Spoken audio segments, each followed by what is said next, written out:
नमस्कार, मैं दिव्यांशी आप सभी का स्वागत करती हूँ ministry of current affairs by doctor Gaurav Garg. आज इस इंटरव्यू सेशन में हमारे साथ जुड़ी हैं अंकिता अरोड़ा, जिन्होंने आईबीपीएस पीओ 2022 एग्जामिनेशन क्लियर किया है। अंकिता हरिद्वार से बिलोंग करती हैं और आज वो हमारे साथ जुड़ी हैं।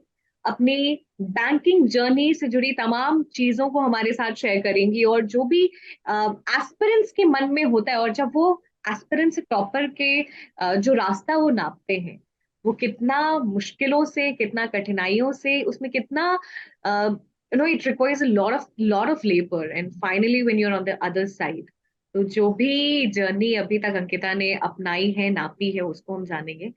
सो वेलकम अंकिता और बहुत ढेर सारी बधाई। Thank you so much ma'am.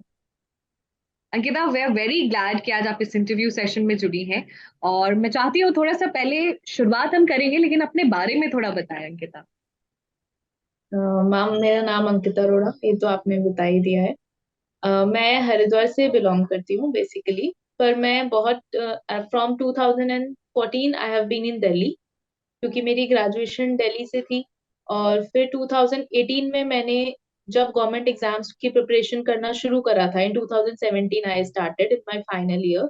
I was an SSC aspirant originally. And in 2017 मैंने फर्स्ट एग्जाम जो अपियर करा था, दैट वाज एसएससी एमटीएस। तो उसमें मेरा सिलेक्शन हुआ। And due to some financial conditions, और I was the elder one in my family, I had to take up the job. मैं उसको लेट गो नहीं कर सकती थी, I didn't have the courage that time. So I joined. And since then when I joined, I was posted in Ministry of Finance, Principal Accounts Office. So there we deal with the accounting. And from there I developed a interest, or sort of I have found my interest which was already there. तो तब मुझे ऐसा realise हुआ कि मेरा interest शायद banking में थोड़ा ज्यादा है, और मैं उसको ज्यादा अच्छे से परस्यू कर पाऊंगी, शायद उसमें मैं ज्यादा अपना बेटर कंट्रीब्यूशन भी दे पाऊंगी। तो मैंने वहां से अपना प्रिपरेशन स्टार्ट करा। और then I started giving exams from 2019 I guess, for banking. तो Ankita, you were already working और वहां से आपका इंटरेस्ट डेवलप हुआ कि your final calling is something else, और तब से आपने प्रेपरेशन शुरू किया 2019 से, और आज 2023 है जब आपका हाथ में फाइनल रिजल्ट है। ऑल्दो ये आप जॉब में थे, बट जॉब के साथ हमें पता है कितनी कठिनाई होती है। बट आप आज जिस मुकाम पे पहुंचना चाहती थी बैंकिंग में, आप पहुंच चुकी हैं। How do you feel about it? थोड़ा लंबा सफर रहा है क्योंकि आपने एक अलग जॉब ली जो you are not aspiring to, और फाइनली आज आप वहां पे हैं जहां पे आपको होना चाहिए। मैम फीलिंग तो बहुत अच्छी आती है, मतलब जब रिजल्ट नहीं मिलता है तब जो फीलिंग होती है, उसके बाद ऐसा रिजल्ट मिलना इस वो और ज्यादा अच्छा फील करता है। और मतलब शुरू में मैंने बहुत सारी फेलियर्स देखे हैं, क्योंकि स्टार्ट मेरा करंट अफेयर्स हमेशा से द वीकेस्ट पॉइंट रहा था एक्चुअली, आई वुड से। क्योंकि अब जब से मैंने गौरव सर को फॉलो करना शुरू करा है, मेरा बहुत ज्यादा इम्प्रूवमेंट हो गया है। तो था ही बोलूंगी मैं, अब मेरा वो चीज नहीं है। पर शुरू में जब मेरे कुछ इयर्स में मैं स्टडी आईक्यू मुझे नहीं पता था, I started following Study IQ in 2020 I guess. First attempt जो मैंने दिया था वो मेरा हॉरिबल अटेम्प्ट था, उसमें मेरा कुछ भी नहीं हुआ था। तो सेकंड अटेम्प्ट से मैंने फिर सीरियसली जब करंट गौरव सर से पढ़ना शुरू करा, तब मुझे वो करंट अफेयर्स पढ़ने का मन करने लगा एक्चुअली। और फिर वो धीरे धीरे धीरे धीरे धीरे करके then I came to this point. So Ankita, लेकिन हम ना जब एक ऐसी जॉब ले लेते हैं और it starts paying you well, और also it was a government job, तो हमें एक सेटलमेंट होता है कि ठीक है। I think settlement is an enemy to a person an aspirant, but still it's a distraction. You are already in a job. कभी ऐसा लगा जब 2019 से आप प्रेपरेशन में थी कि नहीं हो रहा है and you already have a job, distraction हुआ कि आप तो सेटल हैं? मैम एक्चुअली मुझे भी यही लगता है कि जो सेटल होने की जो आइडिया है टू बी सेटल्ड, वो परसेप्शन है। और मैं सेटल्ड थी नहीं वहां पे। मुझे कभी ऐसा फील नहीं हुआ कि मैं सेटल्ड हूँ। मतलब now I feel that I will be, I am still not settled. तो इसलिए मतलब मुझे ऐसा लगता है कि जहां मुझे जाना है, जब तक मैं वहां नहीं हूँ मैं सेटल्ड नहीं हूँ। मेरे लिए जॉब का सेटिस्फैक्शन इज मोर इम्पोर्टेंट, और वो सेटिस्फैक्शन मुझे वहां नहीं मिल रहा था। नो मैटर वहां पे कितना आराम है, कितना एक इजी गोइंग जॉब है, प्लेजेंट लाइफ है, बट नहीं हो रहा था। I think very beautifully describe कि मैं सेटल थी नहीं और अभी भी नहीं हूँ, बट वो जो इंटरमिटेंट satisfaction है, or the feeling of settlement, what would it be for you? For me, it would be on a position where I'll have a career growth and एक ऐसा I need something which can create a greater impact. Plus, it would have a reputation in the society. For me, it's that. Ankita, we look forward to you, and we would say that आप settle मत हो, and whatever you want, you create an impact. You do. We wish that you do that. So Ankita, now coming back to the point कि कैसे prepare करना है, और बहुत सारे लोगों को बहुत सारे डाउट्स होते हैं कैसे बैंकिंग की प्रिपरेशन शुरू करें। आप थोड़ा सा अपने जर्नी से बताएं कि how should they start. Ma'am, मैं अभी जो मैं जिस पोजीशन पे हूँ उस हिसाब से आई वुड से कि current affairs are the most important thing. आप कुछ भी प्रिपेयर करो बट करंट अफेयर्स को आपको 1 मिनट के लिए भी लेट को नहीं करना चाहिए। एक रीडिंग हैबिट डेवलप करनी चाहिए। वो एकदम से डेवलप नहीं होती है बट धीरे धीरे धीरे धीरे धीरे, जरूरी नहीं है कि आप पूरा न्यूज़पेपर ही पढ़ रहे हो, आप नॉवल से स्टार्ट कर लो। या बहुत सारे ऐसे ऑनलाइन प्लेटफॉर्म्स हैं आजकल, जैसे मिंट है, मिंट की न्यूज आप पढ़ लो, मत जाओ आप मतलब पेपर फॉर्मेट पे जाओ ही मत, डिजिटल फॉर्मेट से स्टार्ट करो। So that would develop a habit. उसके बाद किसी भी एक अच्छे सोर्स पे रिलाई करना is very important. Multiple source से कंफ्यूजन होगा और शायद आप उसमें से कुछ भी रिटेन ही नहीं कर पाओगे। ये मेरे साथ बहुत हुआ है। तो एक सोर्स को पकड़कर और उसी पे रिलाई करना इज द बेस्ट थिंग। उसी से आपका रिजल्ट आता है। और मैथ्स और रीजनिंग के लिए आई वुड से practice makes the man perfect. तो जितना आप प्रैक्टिस करोगे उतना अच्छा है आपके लिए। बट जो मेजर एक क्योंकि मैथ्स और रीजनिंग आजकल काफी बच्चों का अच्छा है, मतलब दैट इज द थिंग जो आपको कंपटीशन से बाहर भी नहीं करेगा और अंदर भी नहीं लेके जाएगा। जो डिफरेंस बनाने वाली चीज है वो GK portion, current affairs portion ही है, और computer awareness we can say. तो आई वुड से कि इन पे पहले वर्क करना चाहिए। तो आपने जैसे कहा कुछ सेक्शंस आपने बताए कि you can opt this path, और जो थोड़ा मुश्किल है उसके लिए कैसे क्या खास बात ध्यान रखनी है, बारीकियां क्या होनी चाहिए, क्योंकि हम बात तो करते हैं कि ये पढ़ लो वो पढ़ लो, बट जो एस्पिरेंट एकदम नई प्रिपरेशन में आते हैं, जिन उनको थोड़ी दिक्कत होती है अप्रीहेंड करने में, तो अगर आप एस्पिरेंट फेस से आए हो, you have gone through all this, थोड़ा और बताएं उनके बारे में। मेरे लिए मैम सबसे मुश्किल करंट अफेयर्स था, क्योंकि मैं उसी की वजह से एग्जाम से आउट हो रही थी और मुझे लगता है मोस्ट ऑफ दी एस्पिरेंट्स के लिए वही पोर्शन सबसे मुश्किल होता है।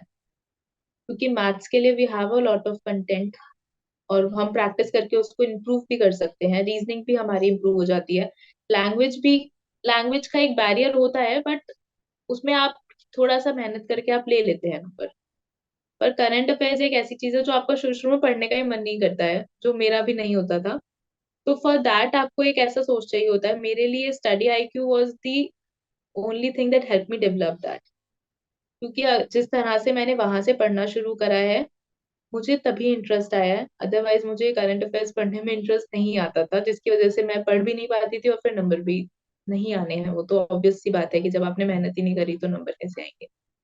तो मेरे लिए सबसे पहले मैंने स्टडी आईक्यू फॉलो करा है। I would recommend everyone would do it, क्योंकि वहां से बेटर मुझे नहीं लग रहा है कि कहीं और पे मिल पाएगा। क्योंकि मैटर आपको मिल सकता है पर वो अगर आप उसको पढ़कर याद करने की पावर होती तो फिर हम वो पहले ही कर लेते। हर चीज को पढ़ाने वाला एक तरीका भी हमें चाहिए और वो तरीका गौरव सर का है कि आप जिस चीज को उस तरह से आपको वो पढ़ा देते हैं कि आपका मन करता है उस चीज को पढ़ने का ना। तो मुझे ऐसा लगता है कि for that I would suggest कि यहाँ से जाना चाहिए। कोई एक बार स्टार्ट करेगा तो उनको वो चीज खुद से समझ आएगी कि what we are saying, why we are following him. वो बात है। So Ankita, we are very glad and very proud of you that you've come to this accomplishment, and we hope that you rise even shine brighter. And Gaurav sir is very proud of your achievement. Ankita, आप already job में थे, और job के साथ preparation को handle करना थोड़ा सा डिफिकल्ट होता है, because it's an hectic job, you have so much of, it's consuming, daily job is consuming, फिर आके वापस से प्रिपेयर करना, बैठना, I think it's quite a physical and mental challenge. How have yes you ma'am. managed it, your time management and everything? Ma'am मुझे ज्यादा time office के बाद नहीं मिलता था। मैं हार्डली 2 आवर्स दे सकती थी after coming back to the home. और ऑफिस में मैं थोड़ा बहुत टाइम एडजस्ट कर लेती थी कि जब भी मुझे टाइम मिल रहा है तब आप जो भी आपका मन है पढ़ने का, आप उस हिसाब से थोड़ा सा टाइम डिवाइड कर लो। कोई एक आधे टॉपिक्स एडवांस में रख लो कि ये मुझे वहां पर खत्म करने हैं। तो घर आकर मैंने मुश्किल से 2 या 3 घंटे ही रोज पढ़ाई करी होगी, और शायद इसी वजह से मुझे थोड़ा टाइम भी ज्यादा लगा है। But for me time management मेरा हो गया है, मतलब इतना ज्यादा मुझे फील नहीं हुआ कि मेरा बहुत ज्यादा हैम्पर हो रहा है। बाकी अब जब जहाँ काम कर रहे हैं वहां पे भी हम नेग्लिजेंस नहीं दिखा सकते हैं, तो काम तो करना ही है। तो वो मेरे माइंड में कभी ऐसा उस चीज को लेकर ये नहीं आया है कि मैं बहुत परेशान हो रही हूँ उस चीज से। वो मैं एक मेरा पीस था उस चीज के साथ कि हाँ मेरा ये टाइम वहां जाने ही वाला है, तो आई हैव टू एडजस्ट। तो वो मैंने उसी हिसाब से मैनेज करा है। घर आकर मैं जो भी 2 या 3 घंटे देती थी वो मैं अपने उन्हीं पॉइंट्स को देती थी जो मेरे बहुत वीक हैं, जिन पे मुझे ज्यादा मेहनत की जरूरत है। क्योंकि कुछ चीजें ऐसी होती हैं जो हम, जैसे मेरा मैथ्स और रीजनिंग अच्छा था तो वो मैं टेस्ट सीरीज से ही कर लेती थी, मुझे इसकी एक्स्ट्रा प्रैक्टिस की नीड नहीं पड़ती थी। तो मैं उन चीजों में इसकी प्रैक्टिस नहीं देती थी। मैथ्स में मैं फिर भी थोड़ा देती थी, रीजनिंग और इंग्लिश में मुझे प्रैक्टिस की नीड नहीं होती थी। तो वो मैं सिर्फ और सिर्फ टेस्ट सीरीज से देती थी, तो उसके लिए मुझे एक्स्ट्रा टाइम की नीड नहीं पड़ती थी। तो जो भी मुझे दिन में टाइम मिल रहा था वो या तो मेरा मैथ्स की प्रैक्टिस में जाता था या फिर अपने करंट अफेयर्स के सेक्शंस। अंकिता, थोड़ा सा और जानना चाहूंगी, how was your interview experience IBPS में? Ma'am this year my interview was very good I would say. मैंने लास्ट ईयर भी इंटरव्यू में अपीयर गया था, बट वो मेरा बहुत ही मतलब बहुत ही डाउनग्रेडेड इंटरव्यू था मेरा, क्योंकि उसमें मैं शायद फर्स्ट इंटरव्यू था वो मेरा। तो उसमें मैं बहुत नर्वस थी। बिल्कुल भी मेरे में कोई कॉन्फिडेंस नहीं था। और मैं शायद अपनी जॉब जो मैं अभी प्रेजेंटली जहाँ वर्किंग हूँ उसको भी ढंग से डिफाइन नहीं कर पाई थी, तो उसकी वजह से it went negative. But this year I was very confident. और बैंकिंग अवेयरनेस का जो स्टैटिक का कोर्स है वो मैंने बहुत थॉरली पढ़ा था फॉर माई इंटरव्यू। और उसकी वजह से मुझे इतना ज्यादा हेल्प हुआ, क्योंकि वहां पर मुझसे मॉनेटरी पॉलिसी से रिलेटेड बहुत सारे क्वेश्चन थे और वो बहुत डीप पूछे गए थे। तो आई वॉज द वन जो वहां पे आंसर कर पाई थी। तो वो मुझे लगा कि शायद वो मेरे बेनिफिट में गया है इस बार, क्योंकि उसमें बहुत सारे ऐसे क्वेश्चंस थे जो मैंने कहीं और उन बारीकियों के बारे में नहीं पढ़ा था, जो सिर्फ उस कोर्स में सर ने बताए थे। तो वो मेरे बहुत हेल्पफुल हुआ। प्लस मैंने गौरव सर से, उन्होंने बीच में कुछ वीडियोस के थ्रू बात करी थी यूट्यूब पर, जिसमें उन्होंने कुछ क्वेश्चंस हमें अलाउ करा था कि हम उनसे कोई एक एक क्वेश्चन पूछ सकते हैं जो भी हमें कोई डाउट है अपने इंटरव्यू के बारे में। तो मुझे बहुत डाउट था कि कहीं जो मेरी अभी प्रेजेंट जॉब है, क्योंकि वो एक सेंट्रल गवर्नमेंट की जॉब है, तो उसमें एक ऐसा पर्सपेक्टिव आ जाता है कि ये लगता है कि जब आप ऑलरेडी सेंट्रल गवर्नमेंट में वर्किंग हो तो आप बैंकिंग में क्यों आना चाहते हो। तो मैं उस चीज को डिफाइन करने में थोड़ा कॉन्फिडेंस फील नहीं कर पा रही थी, तो मैंने उस चीज में गौरव सर से हेल्प ली थी। और फिर उन्होंने मुझे बताया था कि नहीं, how I should go with that. और मैंने वैसे ही किया और मेरा इंटरव्यू बिल्कुल वैसा ही गया जैसा मैं चाहती थी।